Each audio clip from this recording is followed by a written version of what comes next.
মুর্শিদাবাদ বিধানসভা পশ্চিমবঙ্গের মাটিতে এমন একটি জেলা, যে জেলাটা নিয়ে গোটা রাজ্য চর্চায়, যেখানে ভোট মানে শুধু সংখ্যা নয়, এটা একটা আবেগ, ধর্মীয় সমীকরণ, জাতিগত ভারসাম্য, আর সবচেয়ে বড় কথা হচ্ছে প্রার্থী বনাম প্রার্থীর লড়াই। আর সেই মুর্শিদাবাদে কোন দল কটি আসন পাবে সেই নিয়ে আজ আলোচনা করব। এই জেলায় মোট 22টি বিধানসভার আসন, আর এই 22টি বিধানসভা আসনের ফলাফল নির্ধারণ করতে পারে রাজ্যের ক্ষমতার ভারসাম্য। কারণ 2021 বিধানসভা নির্বাচনের সময় 22টি আসনের মধ্যে 20টি আসন পেয়েছিল তৃণমূল কংগ্রেস। এবার কি হবে? এবার কি সেই একই চিত্র থাকবে নাকি অন্য কিছু? আজ আমরা একেবারে ডিটেলসে আলোচনা করব। কোন আসনে কত শতাংশ মুসলিম ভোট, কত শতাংশ কোথায় এসসি ভোট রয়েছে, কোন ভোট কতটা ফ্যাক্টর, কোন প্রার্থী কতটা শক্তিশালী, কে কোন বিধানসভায় এগিয়ে, কার জয়ের সম্ভাবনা কোন বিধানসভায় রয়েছে, এই সব বিষয় নিয়ে আজ আলোচনা করব। তাহলে আলোচনা করার আগে বলবো, যারা আমাদের ইউটিউব চ্যানেলে নতুন তারা আমাদের ইউটিউব চ্যানেলটি সাবস্ক্রাইব করুন, কারণ এই ধরনের বিশ্লেষণমূলক ভিডিও কোনো চ্যানেলে আপনারা পাবেন না। যারা দেখতে চান অবশ্যই এই ভিডিওটি দেখুন এবং চ্যানেলটি সাবস্ক্রাইব করুন। আর যদি এই ভিডিওটি আপনি ফেসবুকে দেখে থাকেন তাহলে ফেসবুক পেজটি ব্যাপকভাবে ফলো করুন এবং শেয়ার করুন। তো চলুন শুরু করা যাক আজকের মুর্শিদাবাদ জেলার 22টি বিধানসভা নিয়ে আলোচনা। চলুন প্রথমে শুরু করি মুর্শিদাবাদের একেবারে উত্তর প্রান্ত ফারাক্কা বিধানসভা থেকে। যে ফারাক্কা বিধানসভার পার হলেই একেবারে উত্তরবঙ্গ তথা মালদায় আমরা ঢুকে যাব। তবে প্রথমে যে ফারাক্কা বিধানসভা নিয়ে আলোচনা করব, এই ফারাক্কা বিধানসভা কেন্দ্রে প্রায় মুসলিম ভোট রয়েছে 70%।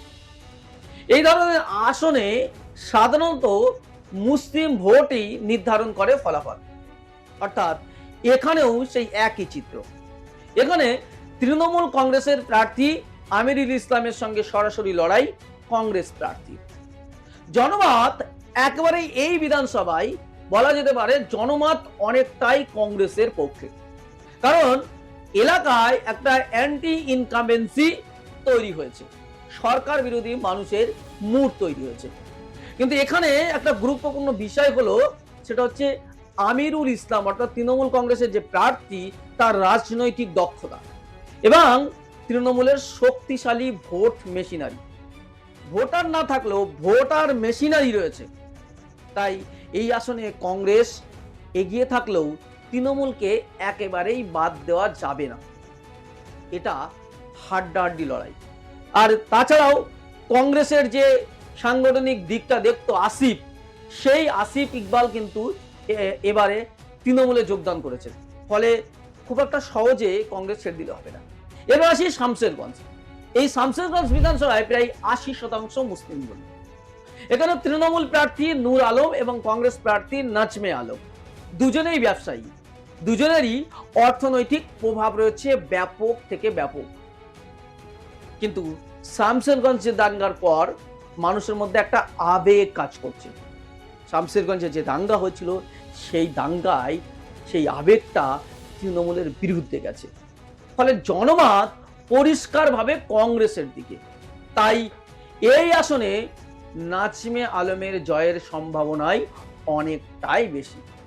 তৃণমূল সাংগঠনিকভাবে শক্তিশালী থাকলেও দলীয়ভাবে বা আপনার জনমতে তৃণমূলের পক্ষে নেই, সেই জন্য তো আমিরুল ইসলাম শামশেরগঞ্জ থেকে ফারাক্কায় চলে গেল। এবার যাই সুতি বিধানসভায়। এই সুতি বিধানসভায় প্রায় 70% মুসলিম ভোট। এখানে তৃণমূল প্রার্থী ইমানি বিশ্বাস শুধু একজন প্রার্থী নন, তিনি একজন দক্ষ সংগঠক, তিনি একজন ব্যবসায়ী, তার সাংগঠনিক শক্তি অনেক রয়েছে এবং তার পাশাপাশি তার পরিচিতিও রয়েছে। কংগ্রেস এই আসনে লড়াই দেবে, লড়াই দিলেও ভোটের পার্থক্য অনেকটাই তৃণমূলের দিকে যেতে পারে। তাই এই সুতি বিধানসভা কেন্দ্রে তৃণমূল কংগ্রেস অনেকটাই এগিয়ে।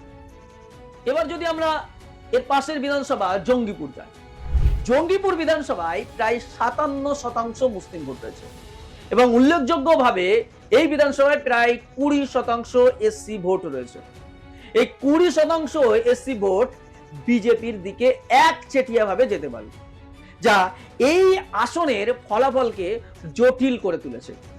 এখানে তৃণমূল কংগ্রেসের প্রার্থী বিশিষ্ট ব্যবসায়ী এবং প্রাক্তন মন্ত্রী জাকির হোসেন, এবং তার সঙ্গে লড়াই হবে কংগ্রেস এবং বিজেপির মধ্যে, অর্থাৎ এই আসনে ত্রিমুখী লড়াই। মুসলিম ভোট ভাগ হলে বিজেপি এখানে সুযোগ পেতে পারে, আর সেই সুযোগের সন্ধানেই আছে বিজেপি। কিন্তু জাকির হোসেনের সাংগঠনিক যে দক্ষতা, পাশাপাশি তার যে ব্যক্তিত্ব, তাকে এগিয়ে রাখছে, তাই এই আসন তৃণমূলের দিকেই ঝুঁকছে। এবার যদি আসি রঘুনাথগঞ্জ বিধানসভা, রঘুনাথগঞ্জে প্রায় 80% মুসলিম ভোট রয়েছে। তৃণমূল প্রার্থী আখরুজ্জামান একজন শক্তিশালী সংগঠক, দলীয় কর্মীদের কাছে তিনি জনপ্রিয় নেতা। হ্যাঁ, মানুষের মুড এখন সরকার বিরোধী থাকলেও সেখানে বিরোধী যে প্রার্থী কংগ্রেস প্রার্থী নাসির শেখ খুব একটা বেশি লড়াই দিতে পারবে না। লড়াই করলেও সেই লড়াই খুব একটা বেশি চ্যালেঞ্জ তৈরি করতে পারবে না। তাই এই আসনও তৃণমূলের দখলেই থাকার সম্ভাবনা বেশি। হ্যাঁ, এই রঘুনাথগঞ্জ বিধানসভায় বলা যেতে পারে একেবারে আখরুজ্জামানের জয় নিশ্চিত। সাগরদিঘি, এই সাগরদিঘিতে প্রায় 65% মুসলিম ভোট আর প্রায় 18% এসসি ভোট রয়েছে। এখানে তৃণমূল প্রার্থী বাইরন বিশ্বাস বনাম জোট প্রার্থী তথা এসডিপিআই এর প্রার্থী মশিউর রহমানের সরাসরি লড়াই। কিন্তু এই আসনের আসল গেম চেঞ্জার হতে পারে কংগ্রেস। কংগ্রেস যত বেশি ভোট কাটবে তত বেশি লাভ হবে বাইরন বিশ্বাসের, আর কংগ্রেস যত কম ভোট পাবে তত বেশি লাভ হবে মশিউর রহমানের। অর্থাৎ বিরোধী ভোট যদি ভাগ হয়ে যায় তাহলে লাভ হবে তৃণমূল প্রার্থী বাইরন বিশ্বাসের, আর না হলে মুসলিম ভোট যদি ভাগ কম হয়, সেখানে একচেটিয়াভাবে যদি বাম আইএসএফ সমর্থিত এসডিপিআই প্রার্থী মশিউর রহমান পায়, তাহলে তার জেতার জায়গা রয়েছে। তবে এই আসন পুরোপুরি ওপেন নয়, কে জিতবে বলা মুশকিল। বিরোধী ভোট কতটা এক জায়গায় হবে সেটা বড় প্রশ্নের মধ্যে জায়গায় রয়েছে। এবার আসি লালগোলা। লালগোলা বিধানসভায় প্রায় 80% মুসলিম ভোট। এখানে তৃণমূলের প্রার্থী ডক্টর আব্দুল আজিজ এবং কংগ্রেসের প্রার্থী তৌহিদুর রহমান, দুজনেই তরুণ প্রার্থী, কিন্তু তৌহিদুর রহমানের ব্যক্তিগত ইমেজ অনেকটাই ভালো এবং জনগণের কাছে তার ব্যক্তিত্ব অনেক গ্রহণযোগ্য। তৃণমূলের প্রতি মানুষের সমর্থন অনেকটাই কমেছে, তাই এই আসনে এগিয়ে রয়েছে কংগ্রেস। ভগবানগোলা, এই ভগবানগোলায় প্রায় 90% মুসলিম ভোট। হ্যাঁ, এই 90% মুসলিম ভোট, সবচেয়ে বেশি মুসলিম ভোট এখানে। এই ধরনের আসনে তৃণমূল সরাসরি খুব শক্তিশালী, বিশেষ করে এই আসনটাই শক্তিশালী। তাই এখানে কংগ্রেসের সঙ্গে লড়াই হলেও এখানে তৃণমূলের জয়টা রীতিমতো নিশ্চিত। এবার আসি রানীনগর। এই রানীনগরে প্রায় 85% মুসলিম ভোট, আর এখানে তৃণমূল প্রার্থী আব্দুল সৌমিক হোসেন সাংগঠনিকভাবে এবং রাজনৈতিকভাবে অনেকটাই এগিয়ে, এবং তার রাজনৈতিক দক্ষতা, ভোট মেশিনারি অনেকভাবে তিনি এগিয়ে রয়েছে। তাই এই আসনে তৃণমূলের জয়ের সম্ভাবনা অনেকটাই বেশি। এবার আসি মুর্শিদাবাদ জেলার মেন কেন্দ্র, যেটাকে কেন্দ্র করে মুর্শিদাবাদ জেলার নাম, সেই মুর্শিদাবাদ বিধানসভা কেন্দ্র। মুর্শিদাবাদ বিধানসভা কেন্দ্রে প্রায় 45% মুসলিম ভোট, আর এসসি ভোট রয়েছে প্রায় 16%। এখানে তৃণমূল বনাম ভারতীয় জনতা পার্টি অর্থাৎ বিজেপির সরাসরি লড়াই। এই ধরনের মিক্স ভোট ব্যাংকে বিজেপির বিশাল বড় ফ্যাক্টর হতে পারে। মুসলিম ভোট ভাগ হলে এই বিধানসভা কেন্দ্রে বিজেপির জেতার সম্ভাবনা অনেক রয়েছে, এবং এই বিধানসভায় আসন বিজেপি এবং তৃণমূলের মধ্যে খুব ক্লোজ। তবে এবার বিজেপির এই বিধানসভায় জেতার চান্স অনেক বেশি রয়েছে। এবার আসি নবগ্রাম বিধানসভা। এই নবগ্রাম বিধানসভায় প্রায় 55% মুসলিম ভোট আর প্রায় 24% এসসি ভোট। এখানে ত্রিমুখী লড়াইয়ে মুসলিম ভোট ভাগ হওয়ার সম্ভাবনা রয়েছে, কংগ্রেস বনাম তৃণমূল বনাম বিজেপি। আর সেই কারণে বিজেপির জেতার সম্ভাবনা এই বিধানসভায় রয়েছে। মানে একটু এদিক ওদিক হলেই বিজেপি এই বিধানসভায় বেরিয়ে যেতে পারে। বুরহান বিধানসভা, এখানে প্রায় 45% মুসলিম ভোট এবং প্রায় 23% এসসি ভোট রয়েছে। এখানেও একই চিত্র, ত্রিমুখী লড়াই। আর মুসলিম ভোট যদি কংগ্রেস এবং তৃণমূলের মধ্যে ভাগ হয়ে যায়, সিপিএম এর মধ্যে ভাগ হয়ে যায়, আর সেই সুযোগে বিজেপির এগিয়ে যাওয়ার সম্ভাবনা রয়েছে এই বিধানসভাতে। এবার আসি কান্দি বিধানসভা।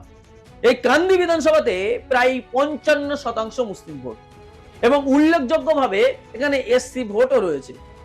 তৃণমূল প্রার্থী অপূর্ব সরকার এখানে সাংগঠনিকভাবে অনেকটাই শক্তিশালী এবং তার রাজনৈতিকভাবে দক্ষতাও রয়েছে এবং এই বিধানসভায় তৃণমূল কংগ্রেস অনেকটাই এগিয়ে। এবার আসি ভরতপুর।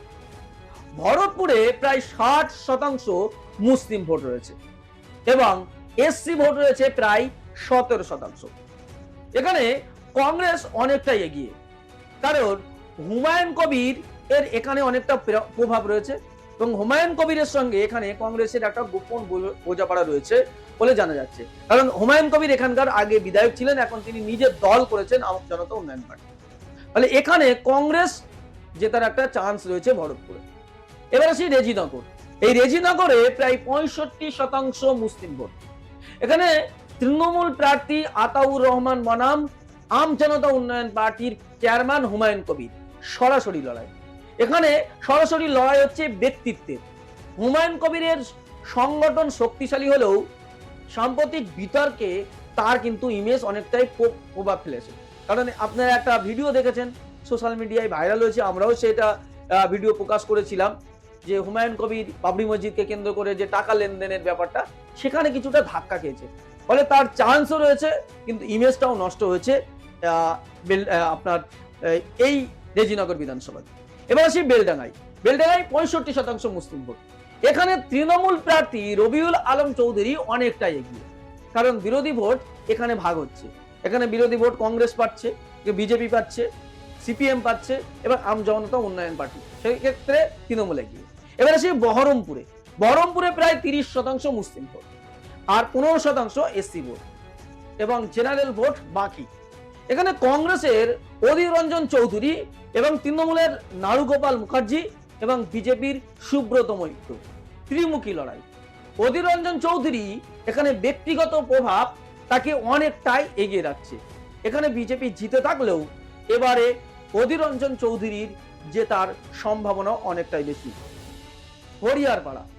হরিয়ারপাড়ায় প্রায় 80% মুসলিম ভোট। তৃণমূলের নিয়ামত শেখ বনাম কংগ্রেসের মৌসুমী বেগম। নিয়ামত শেখ অনেকটা এগিয়ে থাকলেও এখানে লড়াইটা কিন্তু ক্লোজ হচ্ছে মৌসুমী বেগমের সঙ্গে। কিন্তু এই যে বিরোধী ভোট ভাগ হয়ে যাচ্ছে সিপিএম অন্যান্য পার্টির মধ্যে, সেক্ষেত্রে একটু হলেও তৃণমূলের লাভ। আসি নওদা বিধানসভা। নওদা বিধানসভায় প্রায় 75% মুসলিম ভোট। এখানে হুমায়ুন কবিরের প্রভাব স্পষ্ট, তাই তার জয়ের সম্ভাবনা এখানে বেশি। হুমায়ুন কবির যত বিধানসভা মুর্শিদাবাদের লড়াইয়ের কথা বলেছে, কিন্তু এই নওদা ছাড়া অন্য জায়গায় জেতার চান্স খুবই কম আছে। ডোমকল আসি। ডোমকল বিধানসভায় প্রায় 90% মুসলিম ভোট।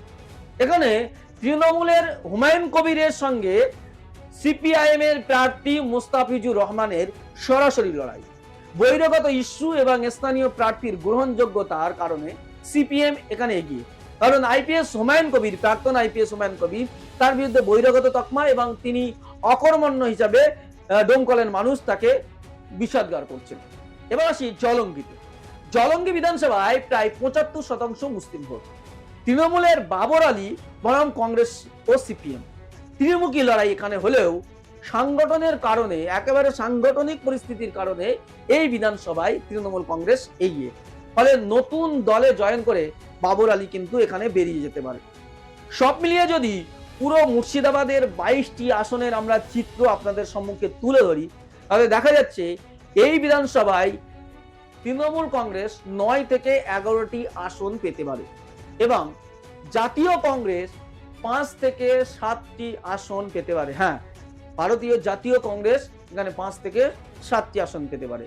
এবং বিজেপি তথা ভারতীয় জনতা পার্টি এই মুর্শিদাবাদ জেলা থেকে গতবারে 2টি আসন পেয়েছিল, এবার 2 থেকে 3টি আসন পেতে পারে। এবং সিপিআইএম এখানে শূন্য হয়েছিল, এবার 1 থেকে 2টি আসন পেতে পারে। তাদের নিশ্চিত আসন দমকল রয়েছে এবং আরো একটি আসন তারা পেতে পারে। এবং আপনাদেরকে বারবার যেটা জানাচ্ছিলাম, হুমায়ুন কবির সেখানে একটি আসন, 1টি থেকে 2টি আসনে গেম চেঞ্জার হতে পারে। আর সবচেয়ে চমক যেটা হচ্ছে, সাগরদিঘি বিধানসভা, সেখানে জোট প্রার্থী হিসাবে পরিচিতি পেয়েছে মশিউর রহমান, এসডিপিআই এর প্রার্থী। সেখানে যদি কংগ্রেস ভোট না কেটে নেয়, কংগ্রেস ব্যাপক ভোট না কাটে, তাহলে কিন্তু সেখানে এসডিপিআই বড়সড় চমক দিতে পারে। সবশেষে একটা কথাই বলা যায়, মুর্শিদাবাদের লড়াই এবার কিন্তু একেবারেই সমীকরণের লড়াই, এবার ধর্মীয় সেন্টিমেন্টের লড়াই, এবার অকাপ ইস্যুদের লড়াই, মানুষের রুটি রুজির লড়াই, এবার পরিযায়ী শ্রমিকের লড়াই।